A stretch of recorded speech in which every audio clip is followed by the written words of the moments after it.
Welcome, friends, to Tank Tap, the podcast, all about video games and beer. One of your hosts, Ben, here with Lucy. I'm back. Hey, and Aadil. Hello.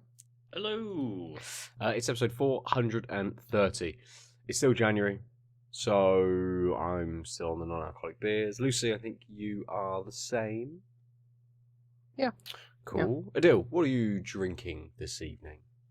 I've got... This one's just for you, Lucy. Okay. It's a Vault City beer. Yeah, I picked up on that. I got that far. I'm just wondering what interesting melange of flavors it's going to be. It's a 6.3%. Mm-hmm. And it is called Vault City's Iron Blue Bubblegum Brew. Oh, wow. Oh dear. I've seen the Iron Brew ones going around, but I didn't. They've taken it up a notch, haven't they? Yeah. So they've got a sour scale. It's only a number 2 out of 5. Oh. Why chew it when you can brew it? We've dialed up the voltage of Iron Brew's iconic flavor, adding a burst of bubblegum among each sip of sour sweetness. Turn your tongue blue with this brew, as we pay homage with a Vault City variation of the nation's favorite soft drink. In Canada, did you get the "I like to chew it"? No. Okay, that must have just been over That's here. a UK thing, yeah. Or it was Definitely. a dinosaur, yeah.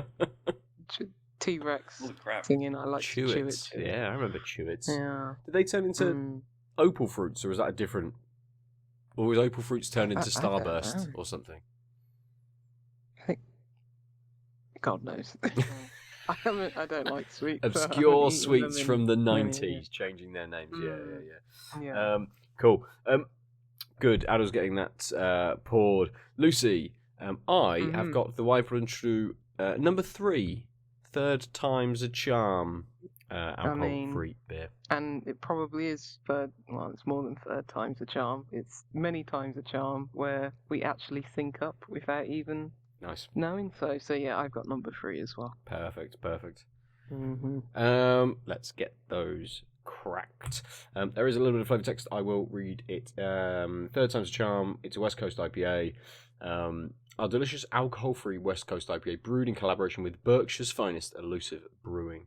Balanced flavors are key to this beer. Satisfying hop bitterness from classic West Coast American hops, combined with a layered, complex base of caramel, extra pale barley, and rye malts.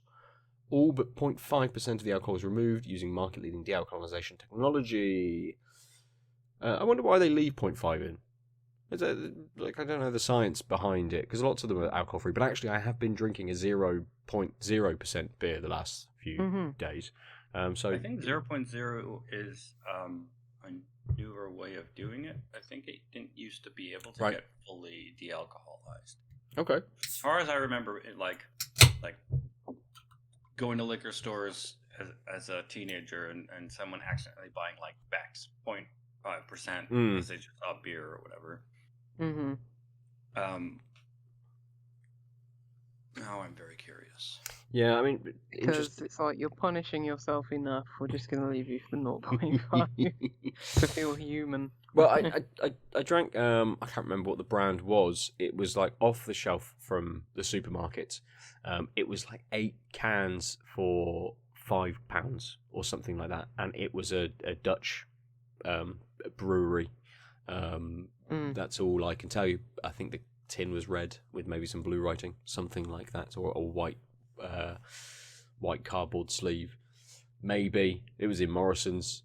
Probably everyone can get it, but it was all right. A little bit sweet, as some of these non-alcoholic beers tend to be, but very, very drinkable. Just a few of an evening over the weekend, so yeah. And I do find it not necessarily interesting, but very us that we've been doing kind of dry Jan episodes for 3 odd years, and we've got no idea about how it's made still. Just like it is. Well, that's just like normal beer. Yeah, exactly. It's made by leprechauns, isn't it? Leprechauns and elves. Yeah, it depends where you are. Yeah. go to the end of the rainbow and there's beer there, and they just tap this well underneath this one rainbow. Different beer comes out. Yes, absolutely. Aadil, why don't you regale us with your beer tastes, unless you're mid-research? I can regale you with the research and then the beer. Apparently, it's basically the 0.5% is because alcohol was used as a solvent in preparation, or because it was de-alcoholized, and so it's like the catch-all. There's alcohol in it, and so regulation-wise, they just say it 0.5%. Yeah. But then, according to this, the lightdrinker.com article, so take it with a splash of ethanol. Not alcohol. No. Apparently, so like anything that's fermented has some amount of alcohol, and so like vinegar, soy sauce, bananas, and apparently orange juice contains around 0.7% alcohol. Oh, really? Damn. Wow. Wow. But also 0.5% is so little that it takes the average person 16 minutes to fully process. Wow. So Okay. it's like impossible to get drunk off of it because you would process it too fast, let alone how much. However, I wasn't allowed to have it. I wasn't allowed even to have alcohol-free beer, and I was told not to eat bananas either when I was on painkillers like before Christmas, because they react to alcohol so violently. Right. And they're like, you can't have anything basically with any percentage of alcohol in. Yeah. I'm pretty sure I had like soy sauce and stuff. So maybe it's like so low in there, but they've still got to, Yeah. Anyway, Interesting. blue beer. Mm. Blue beer. It is blue. The head it poured with a nice 2 fingers ahead, which as you can see is mostly gone. It on cracking, immediate, thickly sweet bubblegum nose. The sour comes out better than so basically the first hit of the nose is like bubblegum. So if I'm like here, I'm just smelling that, but if I give it a proper nose, I'm getting a really nice core of sour, slightly malty sour, and actually up close it overpowers the bubblegum, or maybe that's just like evaporated away minutes we were talking. Oh yes, podcast listeners, it's I want to say an electric blue. Yeah. It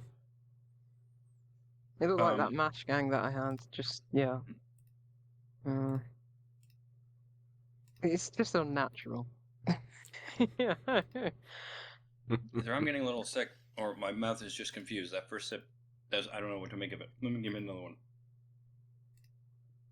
It's like no colour that is ever seen in nature, apart from like in butterflies and weird fish.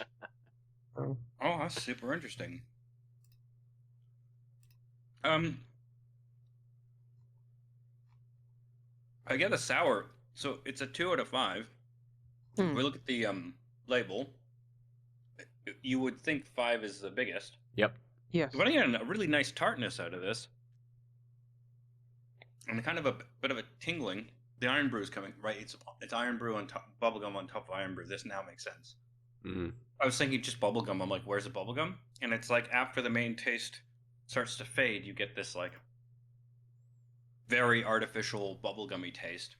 And like at the front of my mouth, I still have a bit of that tartness, but then the rest of my mouth for a spell, it just tastes like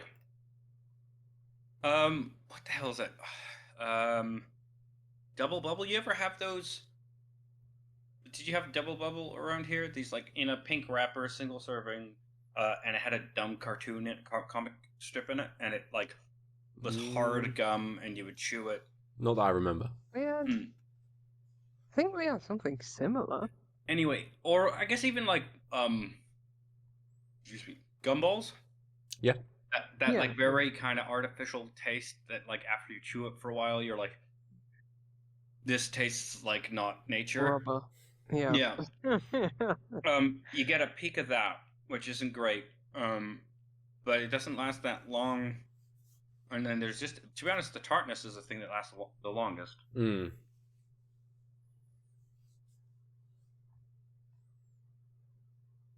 Yeah, again, nice Iron Brewy sour on the upswing, and then as that taste fades, you get this presence of bubblegum with the tartness still there. Yeah, this is the most. So you saw my sip. This is the worst part right now because all I taste is it literally. I've coated my mouth, and in this taste of I've been chewing crappy, cheap bubblegum or gumballs or whatever. Right. And it's got a bit of it's not quite acrid, but yeah, it's that rubbery, lingering taste. And luckily it doesn't stay that long. But I mean, I didn't buy this because I thought I'd love it. But if you like bubblegum and Iron Brew, I don't think you'll find a better beer. Okay. But yeah, it's not terrible. I was expecting much bigger sort of sweet hit. I guess I'm a bit disappointed that the bubblegum moment is shorter than the old bubblegum aftertaste. And hopefully that might shift as my palate gets used to it. I did have a few slices of vegan pizza right before this. So my mouth is having a good day. Yeah, vegan cheese is an affront to God, in my opinion. It is. It's the worst thing that man has created. Oh, there's been and we worse. Created the nuke. Yeah, that is the worst thing ever. I have nightmares about that one time I had vegan cheese. How long ago was it? About probably maybe 2 years ago. Okay, so in the time where it's not been decent, it's wrong. It's wrong, and no one wants to tell me otherwise. It's fine. I'm not here to convert you. Just do without. Let's move on to our beer, Lucy. The number 3. I will confess I have had this a couple of times already over the last last couple of weeks, as I've been sort of trying to find a few different alcohol-free beers, and the selection around the corner being quite limited, being basically the 4 White Brew and True beers or a Brewdog 4-pack of, I think, a alcohol-free punk. I think they do. So that's been it. So I've had this a couple of times. I went to one beer shops that's more local to me, just because I was on the road today, and there's no alcohol-free beers. There's not one. Really? And on one part I like it. Yeah. The other part I'm like, okay, I'll pick up a couple beers for February and beyond. That's fine. Well, I did. So I've drank a few White and True beers over the last week. Mostly this number 3, the number 1 again, and I have tried, and we'll talk about momentarily, the number 2, the stout, and I did try the number 4, the Radler, as well. But they also do a collaboration with Daya as well. I think it's called Tiptoe, something like that, which is like nice. 1.2% or something like that. So I had that one as well. Wasn't quite as hot on that one as I have been on on the pale, the number 1 that they put out, First Draft, I think that one was called. And actually this one I quite like. This one, it feels like a West Coast beer. It's just a little thin, let's say. Yeah, it certainly smells the part. It looked the part, and it smells the part. It's got like that, amberish colour. It smells like, getting a bit of caramel, a bit of orange peel. It smells delightful. Yeah, really in love with the smell. So let's see how it tastes. Will you come in with your first thoughts? I like that. I don't know. It's I see what you mean about the thinness. It hasn't got like a robust body, but that you'd. Well, West Coast IPAs, I'd say quite a few of them probably like 6% around that. So they're pretty robust, but I don't know. I think this has enough flavour to make up for that. Yeah. Getting like What is that? Is that? It tastes like maybe even coriander. So there is a little bit of Like that very in there, but herbally notes. it is a really herbally note, and I can't quite pick up whether it's a bit more sort of peppery in sort of what it's trying to give you. But for me, I like this. I like it. I like the initial flavour. I like kind of where it goes. I do find starting it, but it disappears as I'm drinking it. But you do get that bit of slight acridity kind of right towards the back end It's on it. bitter. Yeah. That's nice. Yeah. I like that bitterness because that's what that's what I go to the West Coast IPAs for. Absolutely. It's like it's got that fruit at the start, and it's like, but it's really got that bitterness right at the end, and it doesn't have that like kind of metallic bitterness that some alcohol-free beers have. And yeah, I like the fact that it's just sticking to to those bitter notes, and it's just that is the main aftertaste. Yeah. I like this. I think I'm not missing the body as much in this. And I think that is due to that bitterness just being, so robust. Yeah, it's very pronounced as you get those initial flavors, and then it sort of kicks in and it stays as well. It's not not a dry beer, but it's not particularly kind of wet beer either. But it does that bitterness sticks around, quite nicely. And I think I miss the slight robustness of this less than I did with the number 2 with the stout. Even though that was still a nice flavour, that was still a good beer. And it wasn't thin, but it was what you expect, I suppose, of a lower percentage stout. It maybe had a little bit more body actually than some of the lower percentage, 4% sort of stouts that we've had sort of in the past. But did have a little bit of a lack of kind of body on the stout. While we're talking about the other beers, I just mentioned the Radler was mouth puckering. Let's say it's all right. It's okay. It would have been lovely on a in the middle of a hot summer's day, not maybe on a miserable. For that, then. Yeah, maybe not on a miserable cold, January afternoon. But yeah. Yeah, I really like this, and those like herbally notes are just sticking around. This is very good in my opinion. Yeah, agreed. I don't get enough beers from Elusive either. Don't see them over here a huge amount. Even in the couple of bottle shops ahead. Berkshire, I think they said on the back of the can. Oh, Berkshire. Okay. Berkshire. Okay, somebody else. Did they say that? Yeah, Berkshire. they did. Yeah, Berkshire. I don't know where. Elusive. Yeah, and I think that bitterness just like like a lot of alcohol-free beers, you're not looking to like just keep sipping on it and necking it. It's like this will just go nicely like across the hour or however long we're going to record, just nursing it over time, because you're not continually trying to look for flavour because you're still getting that bitterness, and maybe just a little bit like bergamot, orange, like just at the start, still got subtle notes of that on my tongue. It's very nice. I think it's very good. Nice. Good. Elusive in somewhere called Finch Hampstead, which is near. It's a Reading postcode, but it's not quite Reading. It's south of Reading, but they're right opposite Siren Craft Beer as well, on the same trading estate.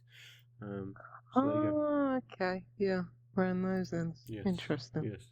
I think we did drink a reasonable amount of Elusive kind of as the podcast, through the first few years, because they do a lot of kind of video gamey style art and kind of naming conventions and things for their beer.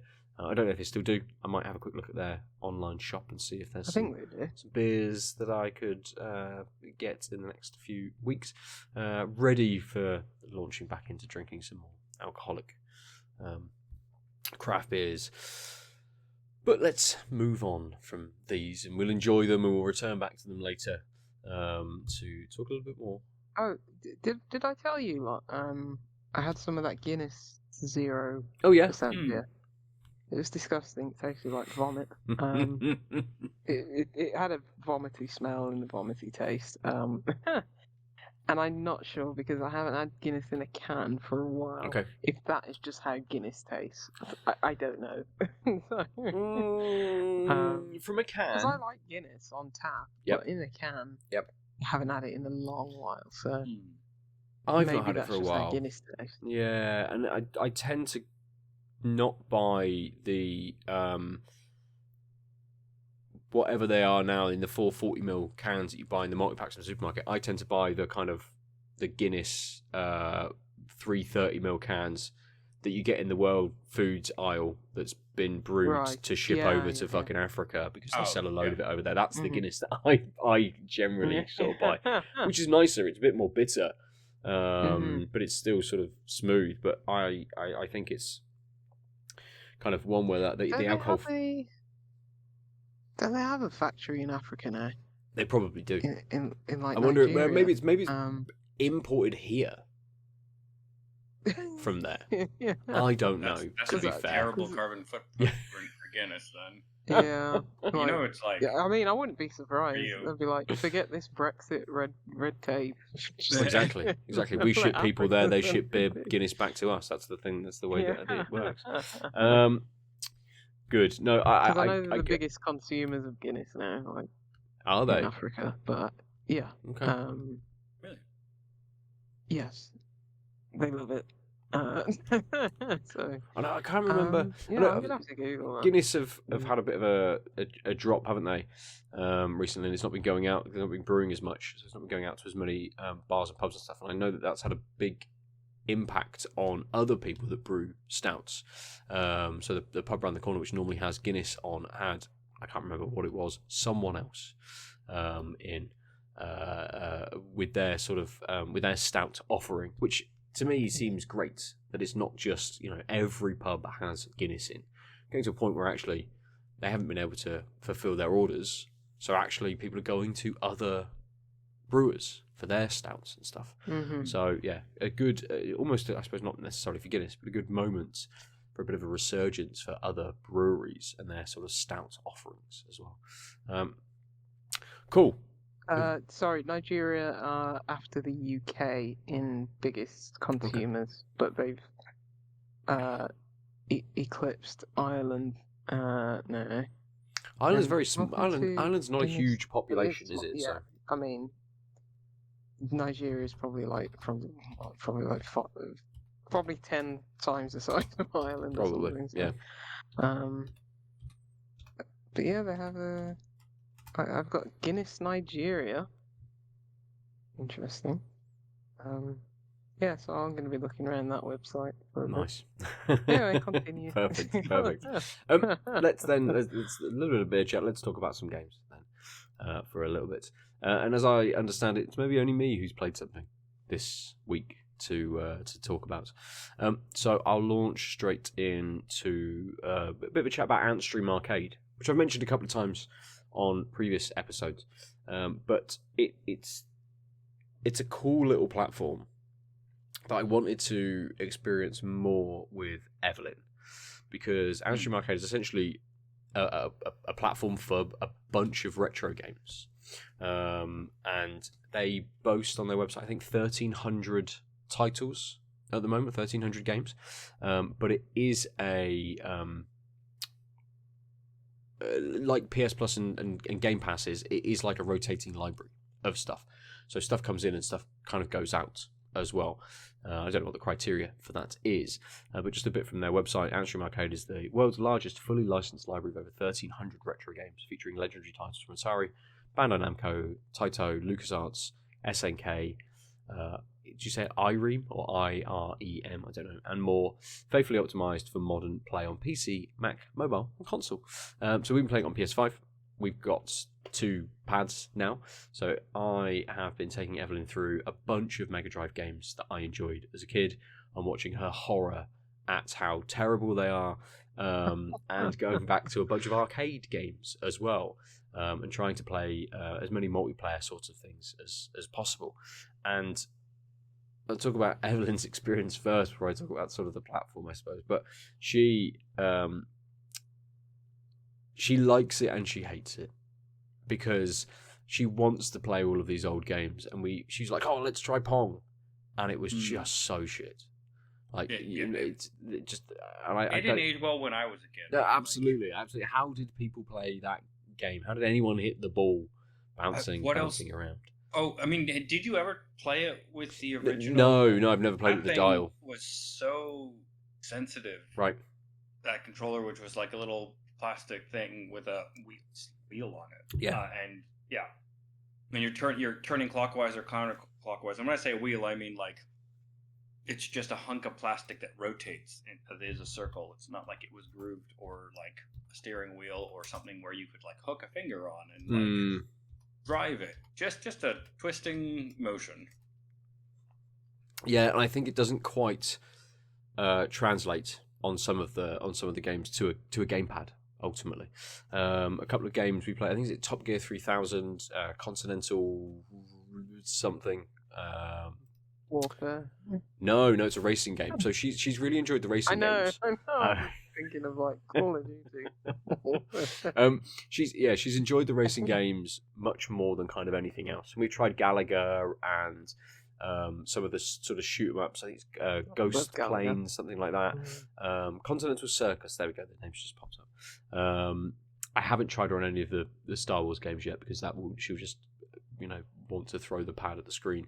But even things like Space Invaders, she's playing these kinds of games and being like, this isn't quite like, it's either not fast enough or it's not responsive enough for her for her play. And I would feel probably similar, even though I played through one sort of plane shooting game, a Gallagher sort of similar type game, Afterburner style kind of thing. And it was good, but because it's on console, you can just press start and you just get a bunch of new lives and you can just continue kind of going. Right. There's no kind of challenge in that sort of sense, which is fine, absolutely fine for sort of, playing this and trying a few kind of games out and those sorts of things.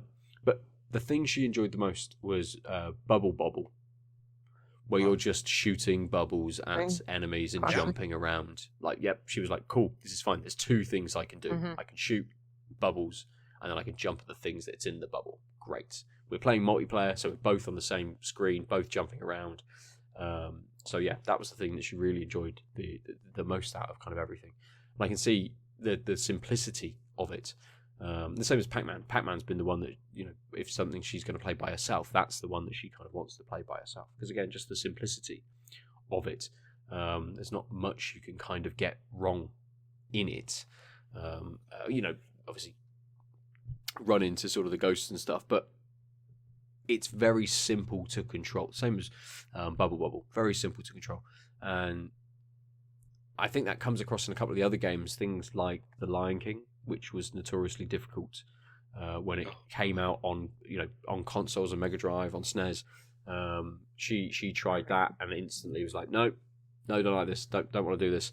I completed that so many times, but that's just persistence of youth. Same as Aladdin, probably. Right? Oh, and spoiled for choice, right? Yeah. Like in that what are you gonna do? Not play a game? Yes. Exactly. The magic carpet level on Aladdin was so fucking hard. Oh fuck! I remember that one. But we've tried a few of these kind of games, and she does gravitate back towards sort of Pac-Man and Bubble Bobble when we're playing. I think there's a game that she really wanted to play called Kentucky Derby, which is like a horse racing game, but basically it's you're throwing a sack into a hole. And depending on how far the hole is up the table, that's how fast your horse runs. And that's how you race the horses, basically.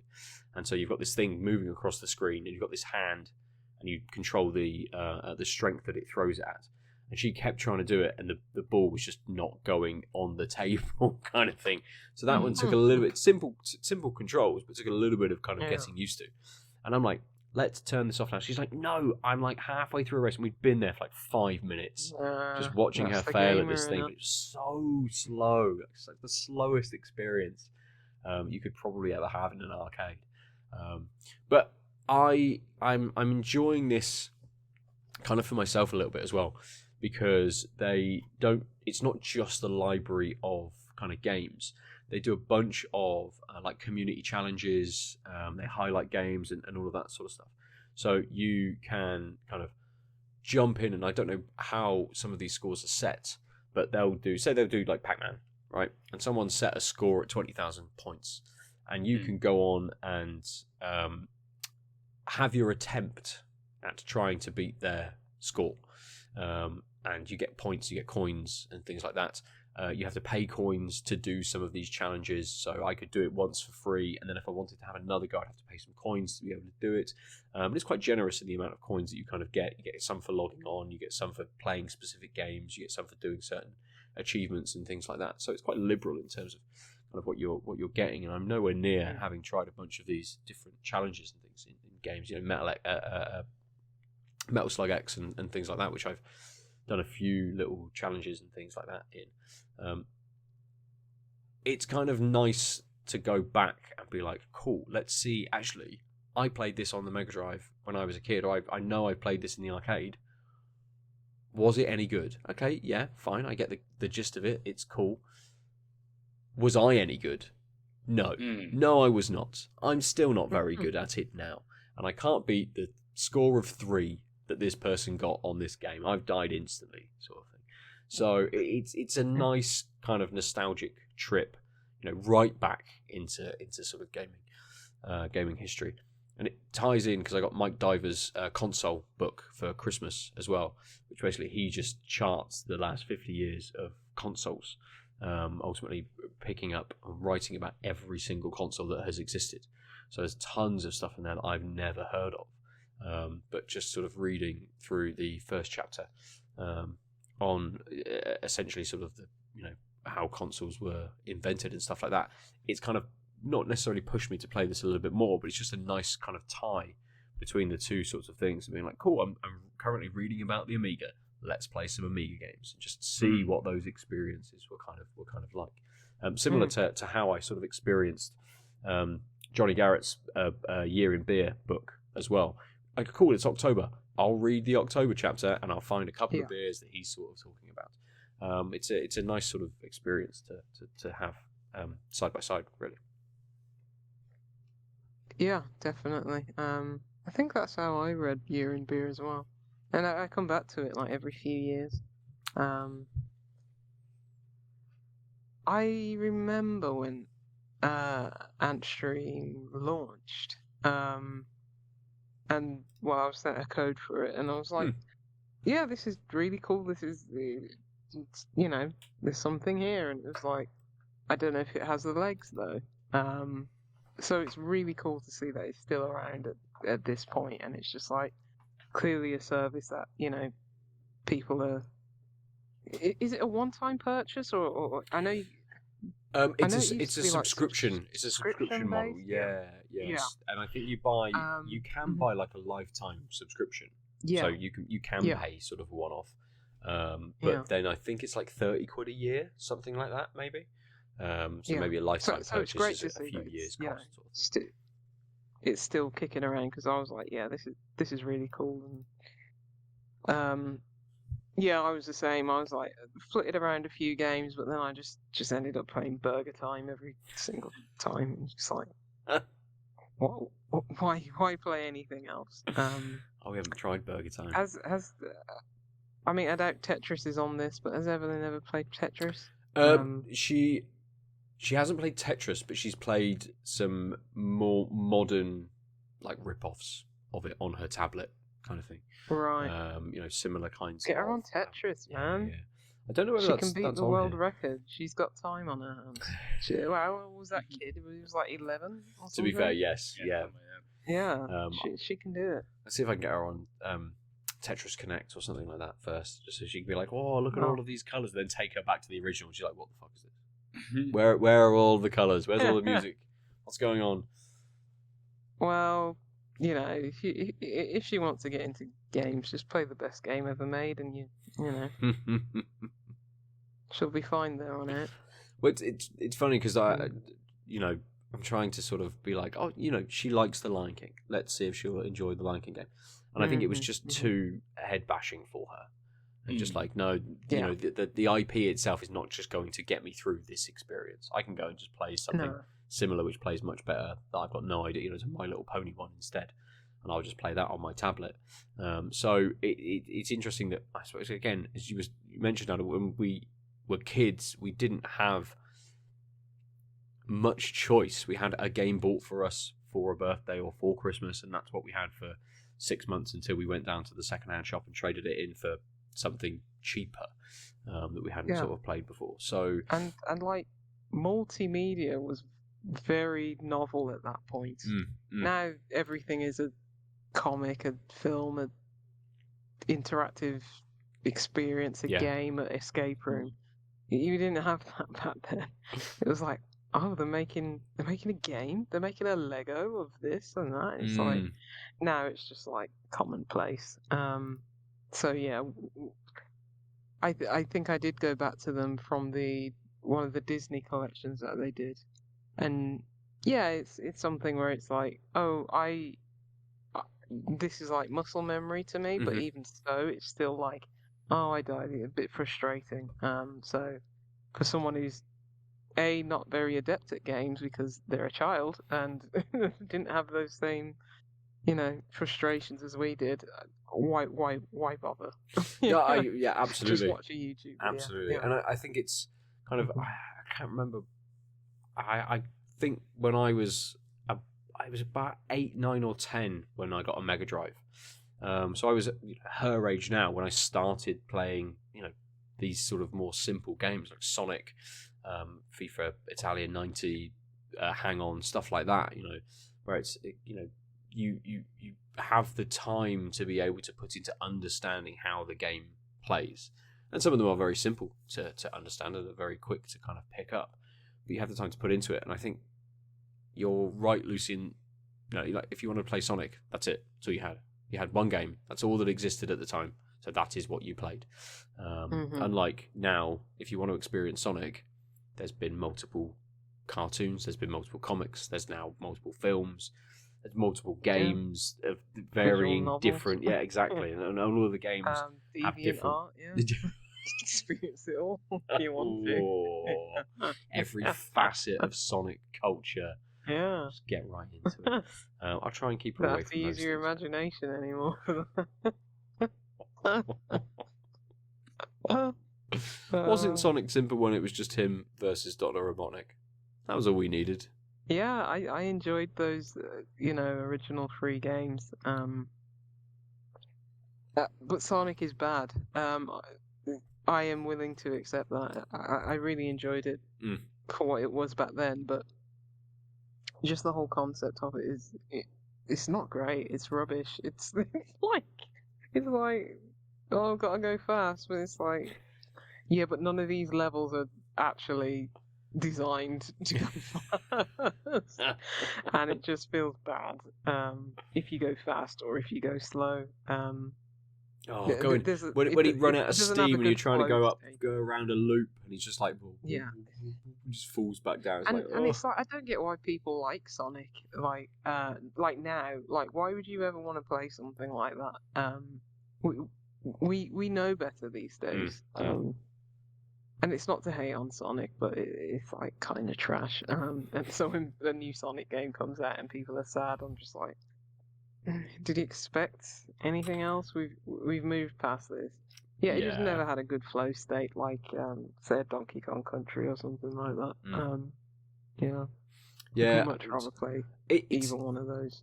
I think the one thing that Antstream Arcade doesn't do very well is actually show you the breadth of the library that it's got. When I when I start it up, it comes up in the top kind of row of games to play are kind of those community challenge ones, which are often a lot more of the popular kind of games to play. And then it jumps down through a couple of different genres of games, I think the first one down is kind of pick up where you left off in these games that you've already played. And then it's sort of, here's racing genre, here's the beat 'em up genre, here is these kinds of genres. I've just as I'm going through their library of games, they've got The Secret of Monkey Island, the Amiga game, on there. So, like, why wouldn't I go and do that one evening?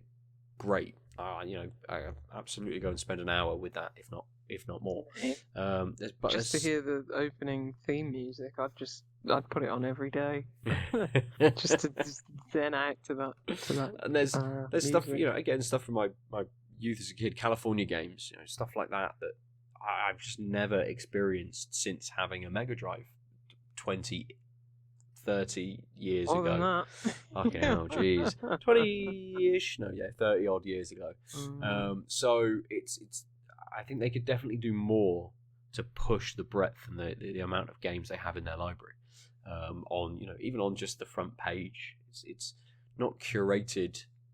None of these things are curated incredibly well to try and put stuff towards you. Storefronts, these kinds of services and that sort of stuff. So yeah, I'd like to see a little bit more in that department, I think, from it. Rather than just me being like, cool, what does their Blue Sky feed, if they have one, say about what's kind of on their service or what's coming kind of next. But yeah, that's kind of Antstream Arcade from the last couple of weeks experiencing it. Or actually, we played a little bit over Christmas as well. Yeah, I'd imagine that Evelyn's education will be very limited. We'll still play a bunch of games, but I imagine she'll spend 5 minutes with a lot of them and be like, no, next, please. Like, all right, cool, yeah, we'll move on to the next one. Rather than being like, no, you must play this one. This was the height of technology when it released. You have to understand. Everything stems from this game. She's like, no, fuck off. Well, yeah, all right, fine. We'll play something fun. Cool. So I think that's probably going to be my experience for the next few weeks of trying to take her through it. But yeah, that's kind of it from me as well. I haven't really played much more other than a bit more kind of plugging away at God of War. And I might have... Oh, let me talk about that for a minute. So I did get PlayStation Remote Play working on the Steam Deck. Like, what game shall I play to try this out? I know Power Wash Simulator. So I spent an evening playing Power Wash Simulator on the Steam Deck. Like, I could just own this on Steam and play it on the Steam Deck, but I don't own it on PlayStation now, so I'll play it through the Remote Play service. I played it through Game Pass in the same way, on my Steam Deck, so yeah. I only own it on PC, so yeah, I mean, it's with the maximal frame rate possible on the Steam Deck. It's a good game on Steam Deck. Yeah. Like, it works. It works well. It's the only way I could play it and not get motion sick as well. So, do you think that's because of the screen size? Yeah. It's the only way I can play Indiana Jones as well. Really? Yeah, because there's always a head bob in it. And you can't turn that off for some reason. Yeah. So yeah, I just have to stream things to the smaller screen and then. But okay, I'm getting through it. Yeah, and I think that's why I haven't gone back to Indiana Jones, even though I very much enjoyed it. It's just that extra, like, kind of barrier where it's like, okay, let me fire it up on the Steam Deck, and I have the thing where it's like I can just do local. I don't even need the like the remote play for PlayStation, I guess, because. Does PlayStation have cloud streaming? It does, but cloud streaming does not work through Remote Play. Oh. So I can't stream a game on the PS5 and Remote Play it onto the Steam Deck. I don't know, and I don't know whether you could do that on the PlayStation Portal, but you can now stream directly to the PlayStation Portal. So maybe you couldn't do that before. So there was no ability to remote play and stream from your PS5, whereas now you can do that through the Portal, because it's been updated to do that, but I can't do that through the workaround program that I've got on the Steam Deck to connect. Okay. I also currently can only remote play over my Wi-Fi network, so I would have to go in and do another couple of steps to log in to be able to say take it away with me, to then be able to remote play over from another network to connect in to through the power of the internet to my home to connect into the PS5. I haven't tried that yet. Because there was just this. I mean, actually, Okay, there was this app on Steam that you could just buy, and it's like did local streaming from your Xbox. Mm. But I think Xbox now offer you the ability just to do that anyway through other things. There's so many things you can do to just either do it from the cloud or local streaming. It's like, yes, this is what I like, where it's like there's options as to how you can play games and what you play them on, and it's just that's one of the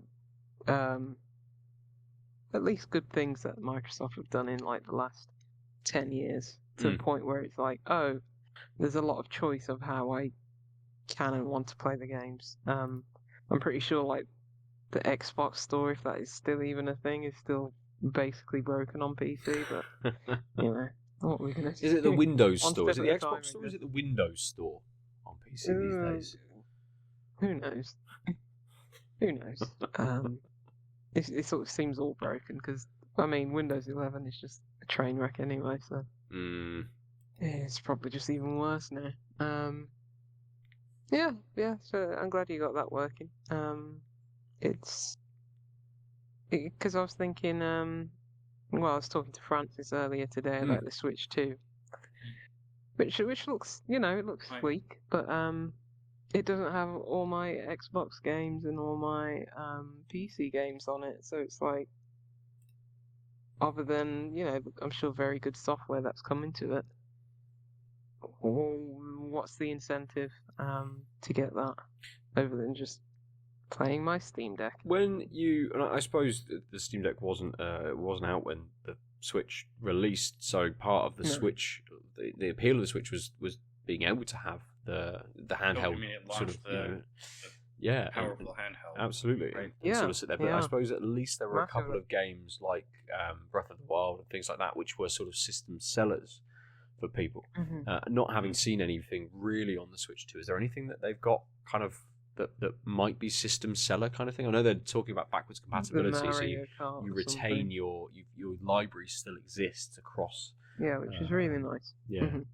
It'll be the Mario Kart. They're gonna, as I was saying earlier, like they're gonna pull a reason out of their ass why Mario Kart 9 or 10 or whatever can't run on original Switch, but somehow miraculously only runs on the new Switch, because that will be the system seller.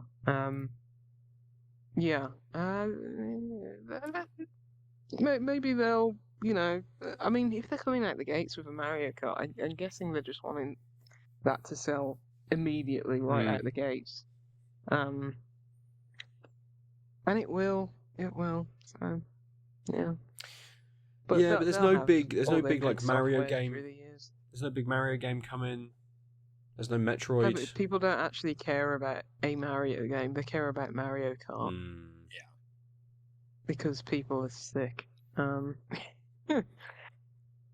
Did they say anything like? Right in the head. Is it? I can't remember. Is it the new Metroid game that has been touted for a few years?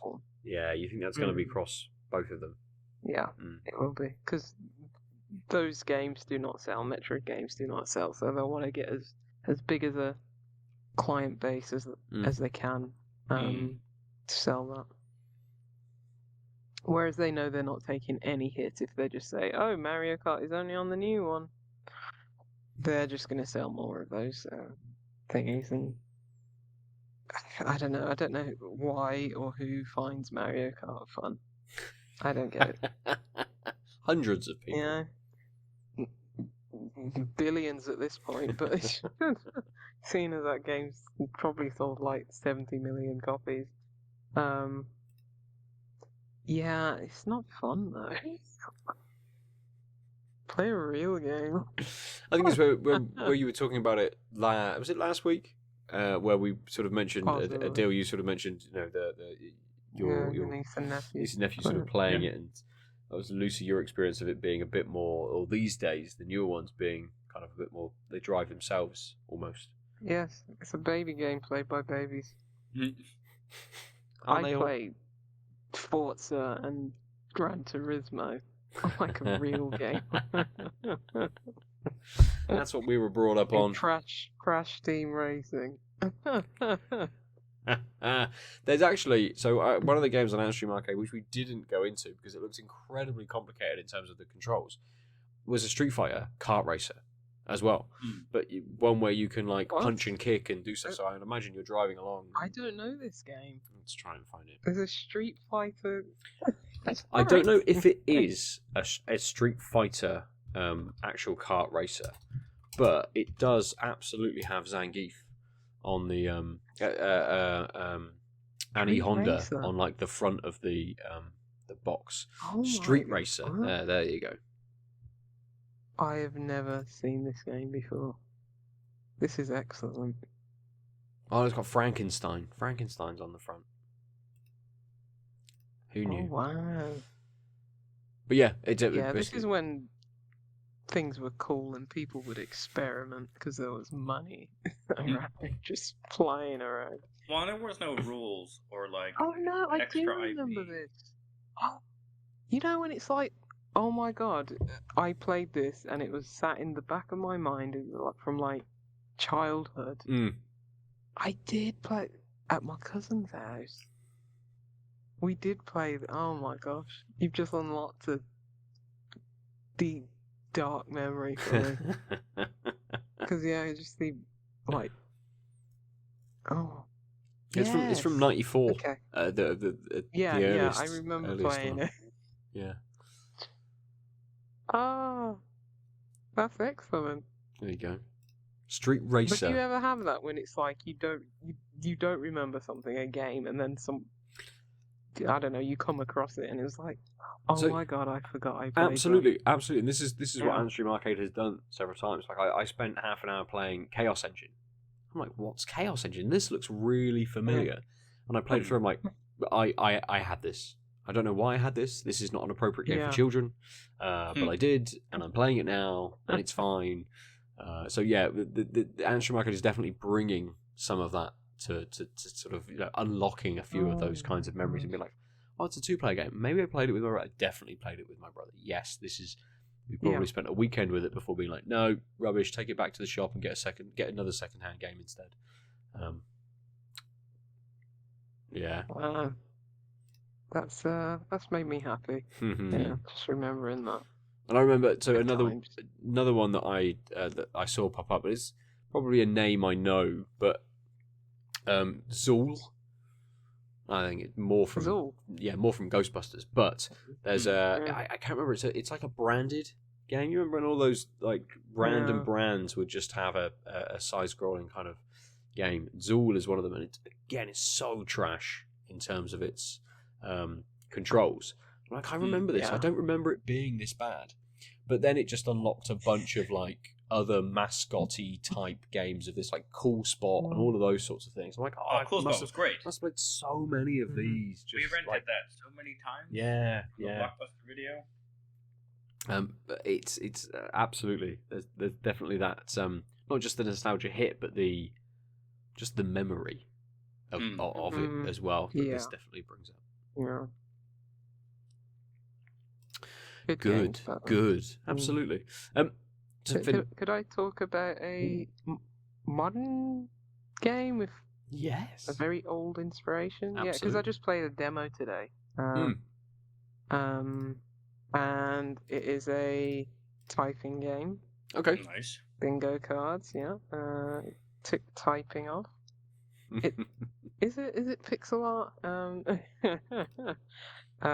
It's basically like House of the Dead, but it's set in.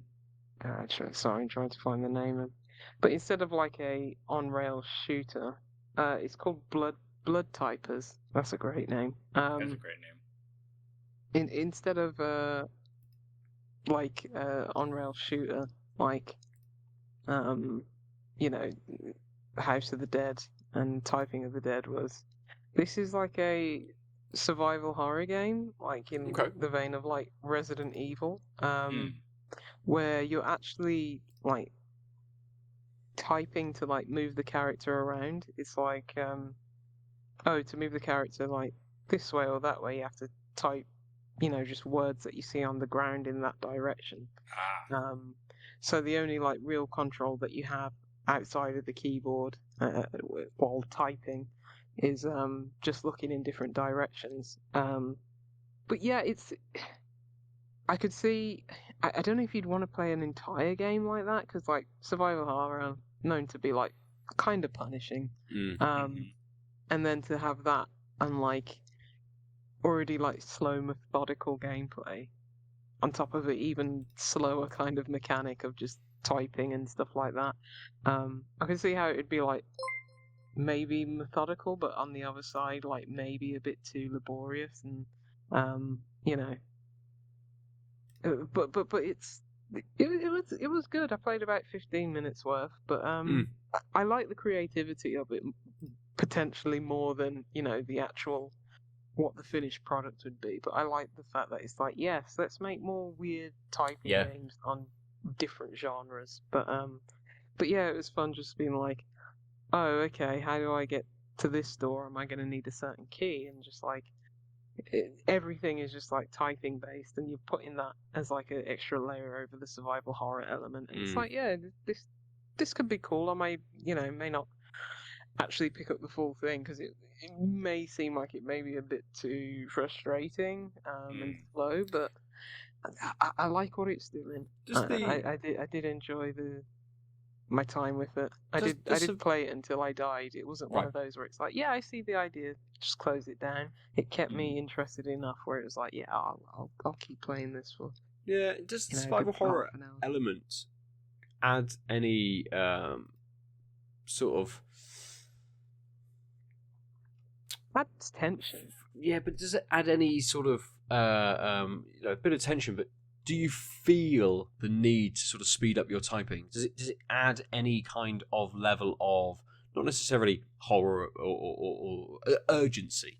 There you go. That's the word. Urgency. It does because it's sort of like Crit Master. Things are attacking you in like real time. It isn't like turn based or anything like that. So it's very much I've gone into a room or a door and it's like there are enemies and they were flying at me. I mean, there was some point where it was just like a horde coming at you, and I could be like, see like, what? Okay, I need to heal, but there's no quick way to heal because I have to type out the bloody thing. You know what I mean? So I don't know, maybe play it on an easier difficulty because I just played it on normal. But there is like, oh Christ, I just walked into a room, I didn't know what was going to be in there, and now there's like 2 zombies on me. So, need to, either move over to another place in the room or like just start spamming that keyboard and typing as fast as I can. So, so there is that kind of like, ooh, what's the best move here? Either just leave stuff and run away, or engage in combat. So yeah, I'm really curious to see how the full game turns out. It's going to be out at some point this year. I was going to say, yeah. Is it? You played a demo, but is it one of those that they'll put in early access, or is it just a game that will come out? No, it says planned release date 20th of February, so soon, nice. around the corner. Nice. Yeah, I really want to see what people think of the end product. But yeah, it's just really cool mixing of genres that I like to see. I like to see these typing games, man. Keep them coming. Yeah, nice. Cool, good. Okay, let's finish there for the evening. Then return back to our beers. Aadil, I think I haven't seen you sipping a huge amount. Have you still got a reasonable amount left? Okay. Oh, wow. I topped it up, but yes, I'm thirsty. Fair. It's been bubblegum. It's not bad, right? The aftertaste, the finish is actually fine. Although now that I got used to the sour bitterness, I'm feeling more of the sweetness lingering. But luckily, the rubbery is also faded away. I actually think that might be why I've been sipping it a little more, just because it's a little sweet. And that up until it's like been a long finish, that's been covered up. So I think I've just been kind of hiding it, but not in a terrible way. Just didn't feel like having a sweet. It's like a aggressively sweet finish. But like I said, more of an experiment. And I know how much Lucy loves blue beers. It's I will have this again, but also I'm not. I'm fine with Iron Brew. Don't think it's the bee's knees. I like it, but it's not like I would. I live in the north. I could easily get it regularly. The bubblegum is masking, so I think the Iron Brew from Vault City doesn't taste like Iron Brew, but tastes fine as well. Right. Bubblegum it feels like it's ducking and weaving around the Iron Brew. It's like melded fine, but like I'm not getting the hits of what I know their version of Iron Brew is. I'm not getting that taste through that much. Okay. I really like that even though the Clemens is too sour, there's just enough tartness to like bind everything together. But like I said, mostly it's like that initial like third.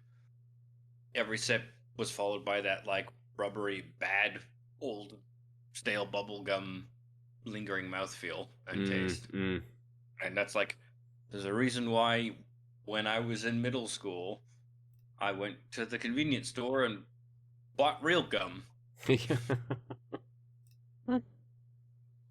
Right? Like, that's a Halloween candy exception type of taste. Yeah.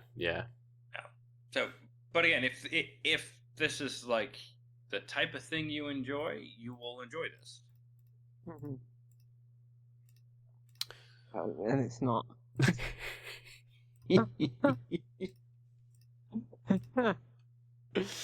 Yep, fair. Lucy, any final thoughts on the Wiper intro? No, I think I pretty much said everything that I wanted to say. I'm really enjoying this. Just does enough. Without, I don't know. Maybe my taste buds are skewed because I haven't drank a lot this month. But even so, like compared to the other alcohol-free drinks that I've drank, they're definitely getting better on.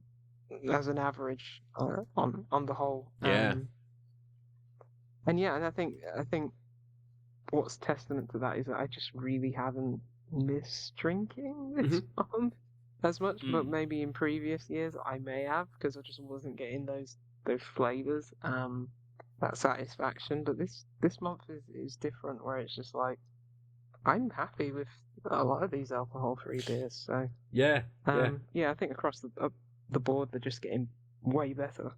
Definitely. And I think it's only been Sunday, Saturday afternoon, and I put the football on. I'm like, I could have a beer right now, and I'm making dinner or doing something else, and the football's on. I could have a beer.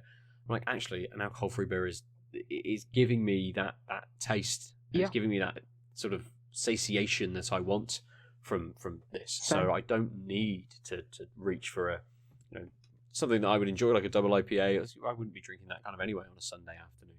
I'd be having probably like a 4.5% pale or a 5% sort of IPA or something a little bit lighter. I agree. I haven't missed it really at all. Good. Perfect. So, dear listener, if you're doing a dry Jan or a low Jan or just drinking normally through January, let us know. Damp Jan. Moist Jan. I think I knew her. So get a hold of us. Did you say jam or Jan? Jan. Sure, Jan. You can go to outoflives.net to look at all the other articles that go up to. If you're listening to us on podcast, on your podcast service of choice, you can go there and look at our faces and look at the beers that we've been drinking as well. You can go to our YouTube, our Out of Lives YouTube page, look at lots of our old episodes, look at Aadil's, not short-lived, because it's short-lived, but it wasn't a short-lived First Looks sort of series, where a couple of years ago he was looking at lots of different games and giving sort of the first hour's impression of a few games. There's loads of stuff over there to look at as well. And we're now as Out of Lives over on Blue Sky as well, so you can find us there.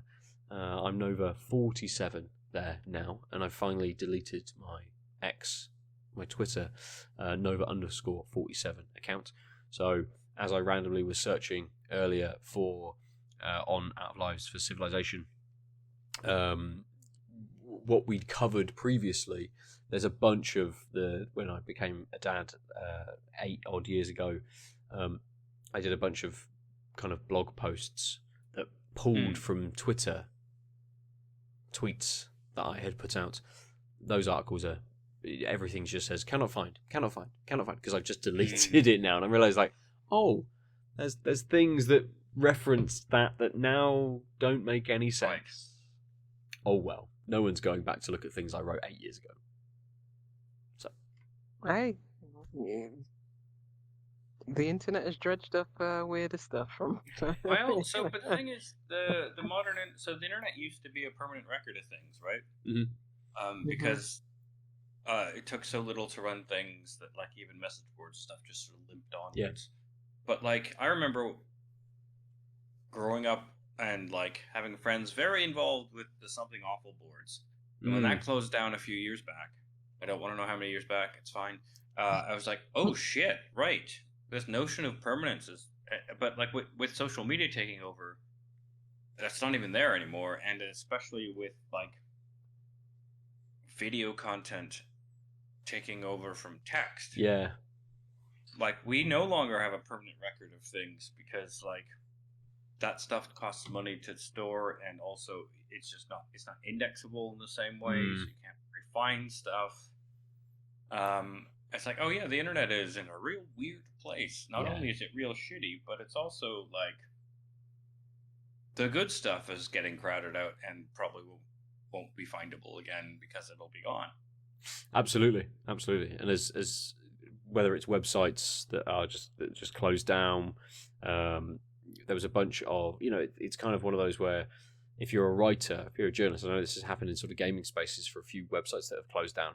It's like back up all of your work, because you might publish something somewhere and a year later it might be gone because that website doesn't exist anymore and hasn't been archived anywhere.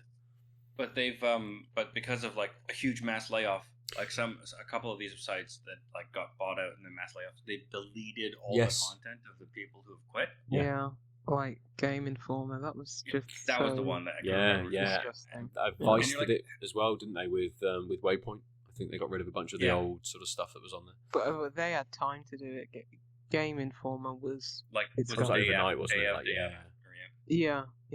Just you think of it, what a legacy that magazine and company had, and 30 years, over 30 years, and it's just so disrespectful. It's even disrespectful to the staff that they had, where it's like they couldn't even save some of their work to be just like, we need new jobs, here's some of my portfolio, and just you can't even give them the grace period of like 12 hours. Or just like it was really that hurt me last year. That was like one of the saddest that I've ever seen.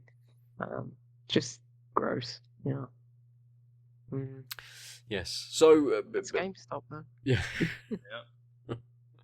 Again, probably GameStop seems to be a permanent feature, but surrounded by impermanence and just destruction. They'll be gone. I don't understand why they're still clinging on. I'm surprised that they're still around.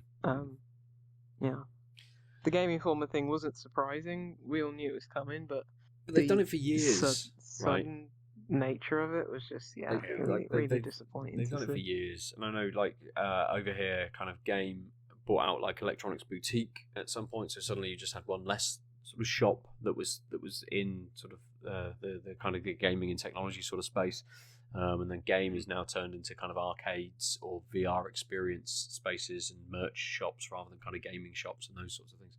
So it's a weird, even in that sort of sense, not just kind of gaming and the internet and what is permanent kind of here for stuff, but actually physically with a move to sort of digital. We'll have talked again about our libraries and actually how that's not necessarily a permanent thing, and Steam had changed their terms of services to essentially say you're kind of renting these sorts of things now rather than having actual ownership of any of them.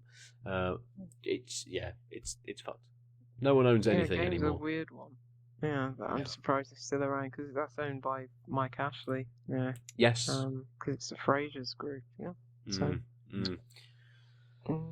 Oh well. Come and talk to weird. us. Yeah, come and talk to us, everybody, about games, about beers, about whatever you like. Really, we've got the Discord. You can come and join the Out of Lives Discord as well. Aadil, you are on the internet in a variety of places. Where are you? Oh, I am Blue Sky, Threads, Instagram, Gmail. Basically, just look for at the Omniarch. I don't want to say at the Omniarch because the at's the one place I'm not at. I'm not on the website normally known as Useful. Yeah, I need to delete my Twitter. I got a script I can send you that will delete all the tweets too, so they can't continue to scrape and use the data, let alone the Yes. I was going to do the Tanked Up. I was going to do the Tanked Up Twitter account as well, but I can't remember the password, so it won't let me log in. Well, I'm logged in. It's just I can't delete it because it gets through. He says, "Put your password." And I'm like, I don't know it, and I haven't got. Check on your if you're logged in. Can't you see what email address is pointed at? And then do a forgot your password. I could do that. Yes, I could absolutely do that.